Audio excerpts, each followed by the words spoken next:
Os 1000 pontos da prova de redação do Enem têm tirado o seu sono, têm mexido com a sua consciência, com os seus medos, as suas expectativas de entrar na universidade?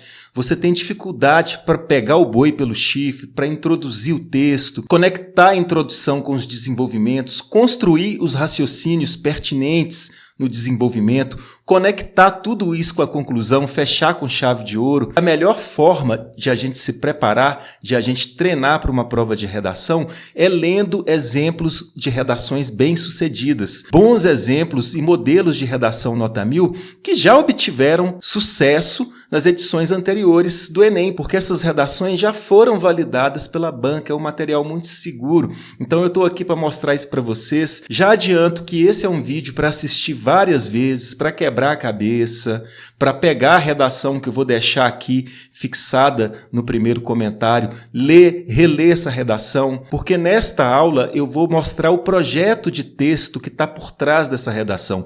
Essa é a melhor forma de estudar, pegar os projetos de texto de redações bem-sucedidas e aplicar na nossa própria escrita do nosso jeito. Não tem trabalho fácil, isso não é fórmula mágica, nem modelo pronto, vendidos por aí a preço de banana, por esses picaretas, por esses traficantes de fórmulas que querem que você não tenha uma escrita autônoma. Então eu vou mostrar esse projeto de texto aqui, assistam o vídeo até o final, printem a tela, peguem a redação. Não adianta vocês assistirem só o início do vídeo, porque a redação tem a introdução e suas regras, o desenvolvimento, e eu vou chegar lá no final na conclusão. Então assistam tudo. Eu vou ler com vocês a redação da Sara Christian, que obteve nota 1000 na edição do Enem de 2013. E qual a primeira coisa que a gente tem de ressaltar aqui? É que a Sara, para fazer essa redação, para tirar essa excelente nota, ela entendeu muito bem os textos motivadores e o tema que caiu naquela edição do Enem. E o tema está aqui: efeitos de implantação da lei seca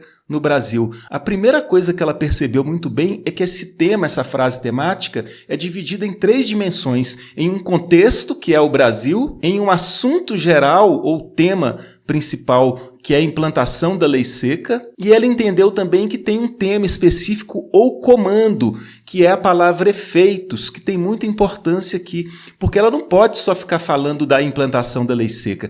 Ela tem de argumentar e descrever ou apontar as consequências, os efeitos dessa legislação no Brasil, não é na China, não é na Europa, não é no Chile. Então, a primeira atividade que a gente tem de fazer muito bem feita é destrinchar e fatiar a frase temática, que é dividida muitas vezes em contexto, assunto geral e tema específico ou comando. Feito isso, ela partiu para a introdução, e já está o projeto de texto aqui da introdução que eu adianto para vocês. Printem essa tela, gente. Eu estou falando sério com vocês, isso é muito importante. Esse é um excelente exemplo de projeto de texto de introdução. Não existe um projeto fixo. Muitas vezes a gente faz a introdução conforme o tema que caiu exige. Então a gente tem de ter um jogo de cintura ali na hora da prova, de tirar da cartola o melhor projeto de texto, o mais adequado ao tema. Embora os projetos de texto tenham o principal em comum, porque a gente está falando aqui de um texto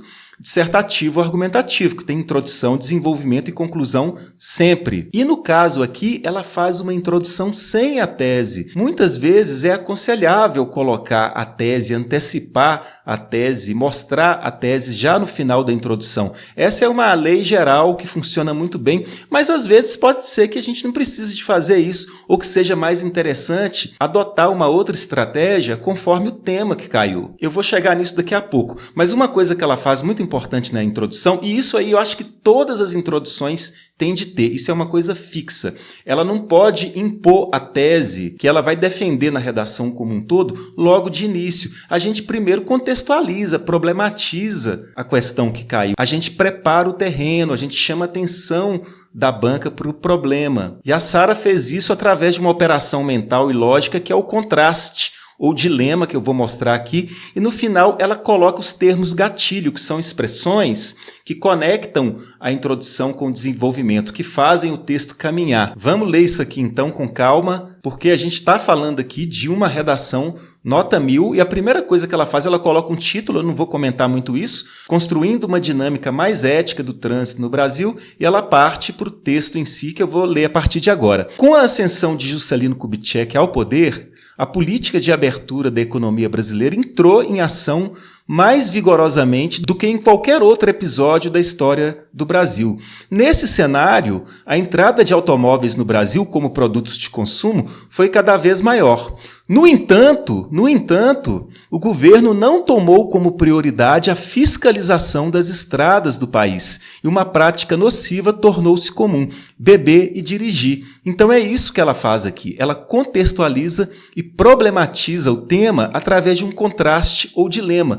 Por que contraste ou dilema? Porque tem esse conectivo aqui, no entanto, que nos dá essa pista dessa operação mental, desse raciocínio de dilema, porque mostra que, apesar de ter sido supostamente um avanço, a abertura da economia brasileira, né, a entrada de automóveis, isso não foi acompanhado de uma fiscalização, principalmente do ato de beber e dirigir, que causam tantas mortes e acidentes. Olha como que é sedutor isso, né? Eu já não ir colocando goela abaixo do leitor o meu pensamento, eu vou preparando o terreno, eu construo um contexto. Isso é muito interessante, introdução. Vocês devem treinar essa parte. E a partir daí, ao invés de ela colocar a tese que ela vai defender, que é o que acontece na maioria das redações nota 1000, ela continua o texto. Recentemente, o governo implantou a lei seca visando diminuir os efeitos dessa prática. E nesse momento, quando usualmente a maioria das redações nota 1000 colocam a tese que elas vão sustentar na redação como um todo,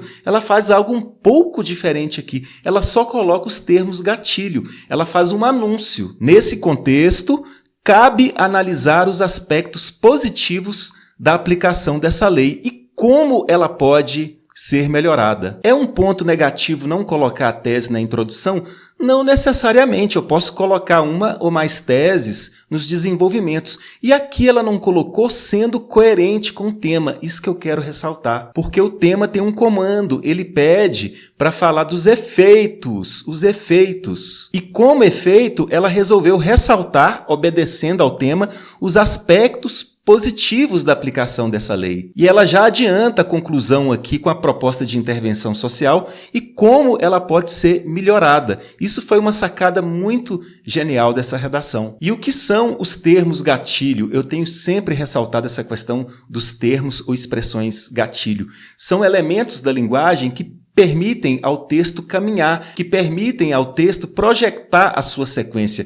Isso dá muito ponto em coerência textual, em coesão textual. Quer dizer, a introdução sinaliza o que vai acontecer nos parágrafos de desenvolvimento e também na conclusão. Nós temos duas expressões gatilho aqui: aspectos positivos e como ela pode ser melhorada. Os aspectos positivos da legislação ela vai desenvolver no primeiro e no segundo parágrafo do desenvolvimento. E a sugestão de como a legislação pode ser melhorada, ela vai desenvolver na conclusão, finalizando o texto com chave de ouro. Para vocês notarem isso com uma visão mais ampla, tipo paraquedista, com um texto melhor, vendo a redação como um todo, eu coloquei marcado aqui para vocês. Olha que bacana, olha como que fica até visualmente bonito. Os aspectos positivos da aplicação da lei, ela vai desenvolver no primeiro parágrafo do desenvolvimento e no segundo parágrafo do desenvolvimento, onde ela vai apresentar uma tese aqui e outra tese aqui. E a proposição de como a legislação pode ser melhorada, ela vai colocar lá na introdução, na proposta de intervenção social. Olha só como que até visualmente o texto fica coerente, ele fica organizado. Então, ela faz isso em termos de projeto de texto. Printem, gente, printem isso. Ela faz isso na introdução. Em seguida, ela vai para o primeiro parágrafo de desenvolvimento. E o que ela faz nesse parágrafo em termos de projeto de texto do parágrafo? Ela apresenta uma tese, mas ela coloca essa tese só lá no fechamento do parágrafo. E no início do parágrafo, ela antecipa o argumento em prol dessa tese e no miolo do parágrafo, ela reforça esse argumento com o repertório sociocultural. E eu já expliquei isso nesse outro vídeo aqui, que é muito importante, onde eu disseco a anatomia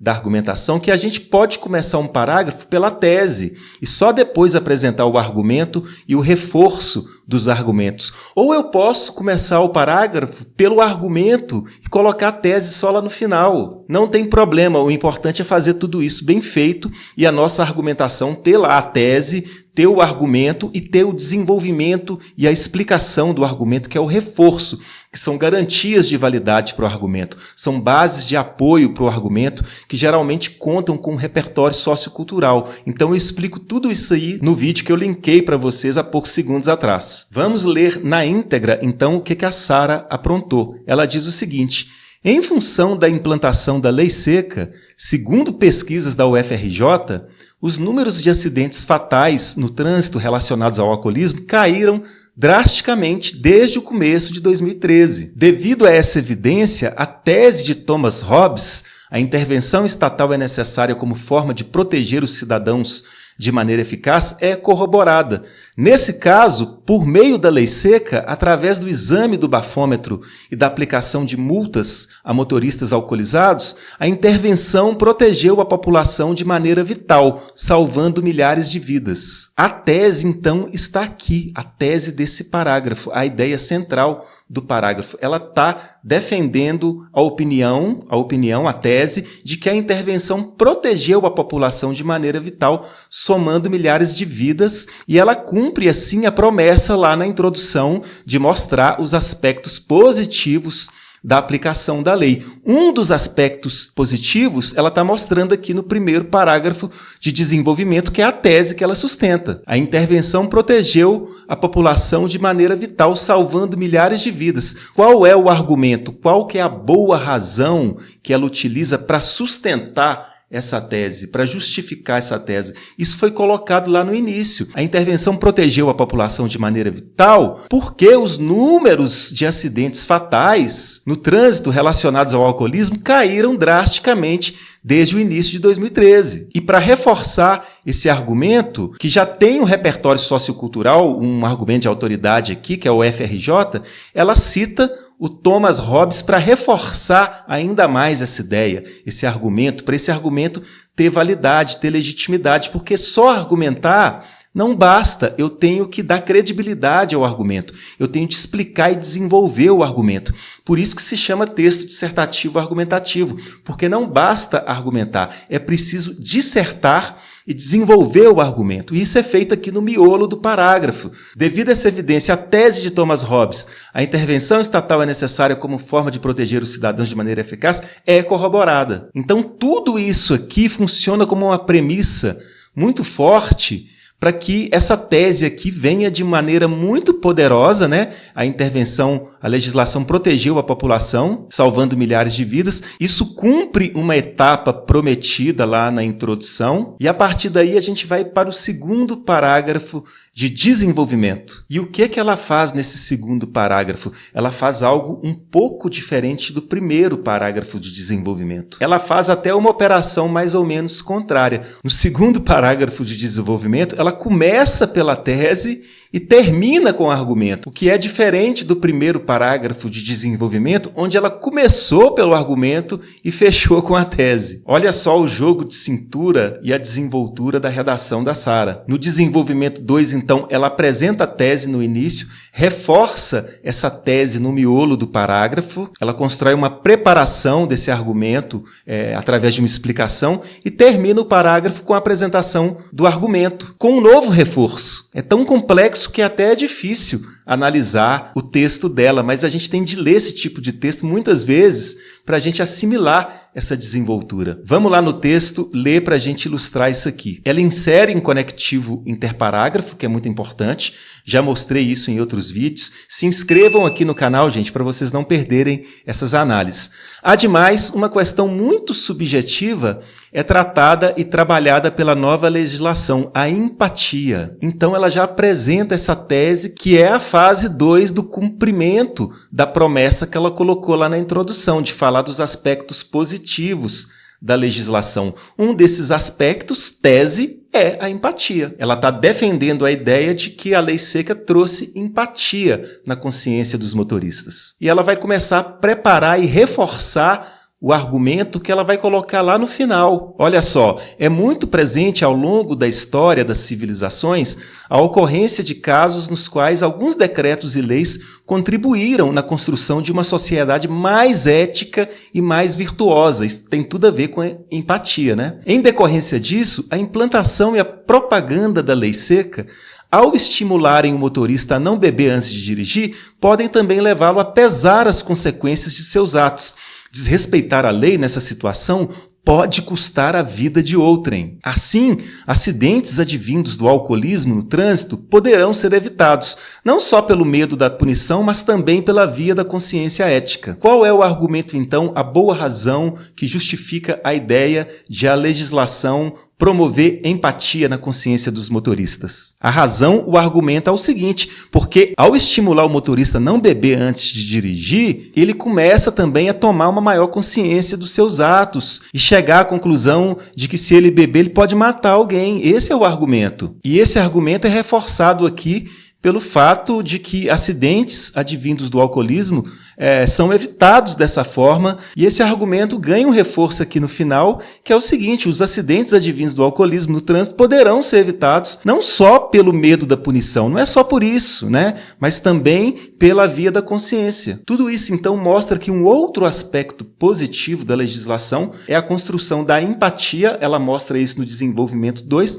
além do que ela já mostrou no desenvolvimento 1, que é a capacidade da legislação de salvar milhares de vidas. Então, novamente, ela fez isso. Ela conectou a introdução com os 2 parágrafos de desenvolvimento.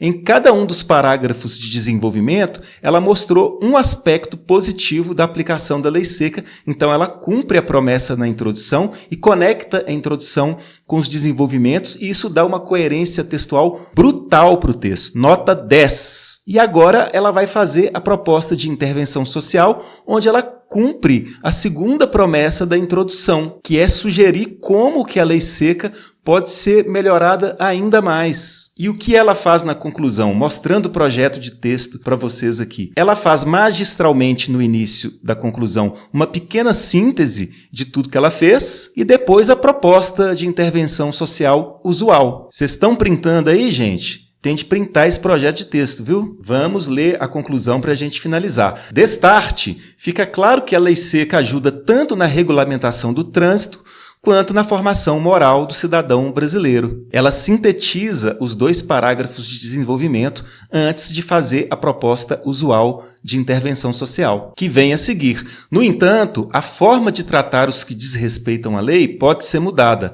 Ao invés de aplicação de multas, o governo federal poderia buscar parcerias com ONGs interessadas e implantar um programa de reeducação social para os infratores. Então, nós temos aqui o agente, o governo federal, e a ação poderia buscar parcerias. E, na sequência, vem o meio. Vai fazer isso de que forma? Com qual meio? Através de cursos de conscientização. Cursos de conscientização aliados a trabalho voluntário em comunidades secretas poderiam servir como orientação pedagógica para quem costuma beber e dirigir. Já embutido aqui, eu tenho o detalhamento do meio, poderiam servir como orientação pedagógica. Esse meio aqui, esses cursos de conscientização, eles funcionam como orientação pedagógica. Eu detalho, portanto, o meio, o que são esses cursos de conscientização. E no final ela coloca finalidade. Assim, o trânsito no Brasil poderá tomar as formas de uma dinâmica mais ética e segura para todos. Tudo isso ela sugere para melhorar, para ter como finalidade um funcionamento mais dinâmico e ético da legislação para todo mundo. Está aqui então a redação da Sara, o projeto de texto que está por trás da redação. Assistam essa aula mais de uma vez, leiam e releiam a redação que eu estou deixando aqui nos comentários. Grande abraço e sucesso!